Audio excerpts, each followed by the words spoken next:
Kwaniriza nnyo wano ku SMX Media tuyane stories buli lunaku. Story wejjira ffe tugikolera tetulinga ba TV mbwa ate programu ebeerawo ssaawa 2 oba emwezi ekyo nedda ffe story wejjira we tugikolera ate stories zaffe zibeera nyimpimpi dakiika 3 4 5 story ebeera ewedde ate nga stories zaffe soka zikombatinga zibeera nga ziwewuka data waleme kubeera nga agenda mungi gwa abirala ba story eno soka nkusaba mbe subscribe nga no ku SMX Media togenda kubeera nga wejjusa na damu entertainment industry awanino mu ggwanga erya Uganda. Eddie Kenzo waliwo amawulire agakatuuka ku deski yange agalaga Eddie Kenzo waliwo deal gyasuddewo. Eddie Kenzo yakuyimbira akayimba nze n'ensi tenneemazaamu tenkozesa bintu bikyamu abantu abamu bakyamu n'ebigenderako naye okusinza ku deal eno gye bagamba gyasuddewo egendera ddala bulungi nnyo kwako akayimba okusinzira ku information gye nfunye nengezaako okuba amasimu waneeno na wali kiraga mbu eno information tebagadde esasamaze n'abantu oba abantu abasinga okugitegeerako naye ongezezaako okuba essimu eraga information eno eri withheld tebaga nnyo gileeting out in public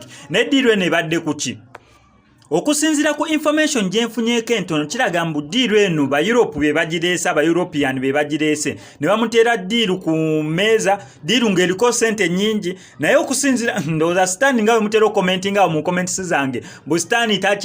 takyatuma wabula yeesuttukira abasajja banene aba European abazungu mbu bateredde Eddie Kenzo diiru ku meeza nga baagala marketing oba abeere brand ambassador w'ekika ky'omwenge ekimu kye batadisclosinze kwegamba badde baleetedde Eddie Kenzo afuuke brand ambassador wa brewery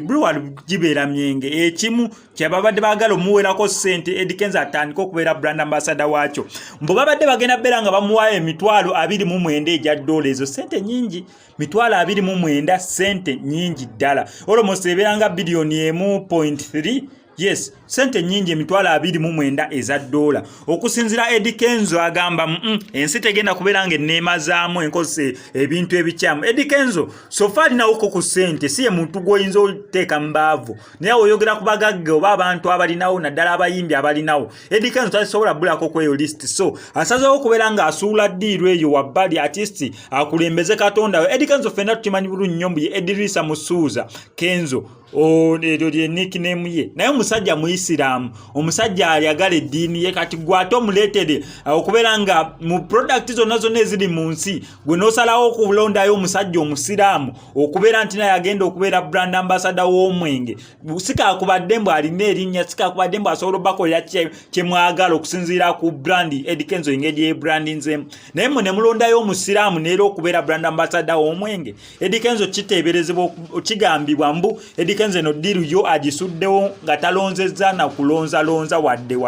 okusinziira ku information gyefuna okuva munda we bali esootinga ne baleeta ebintu ebirimu amagezi oba ebitakontana na ddiini ya Buyisiraamu Eddie Kenzo ali willing okubeera ng'akola ssente ziri extra oba ssente endala naye mwe abaagala okubeera nga abeera brand ambassador w'omwenge oba ebintu ebikuntana n'eddiini ye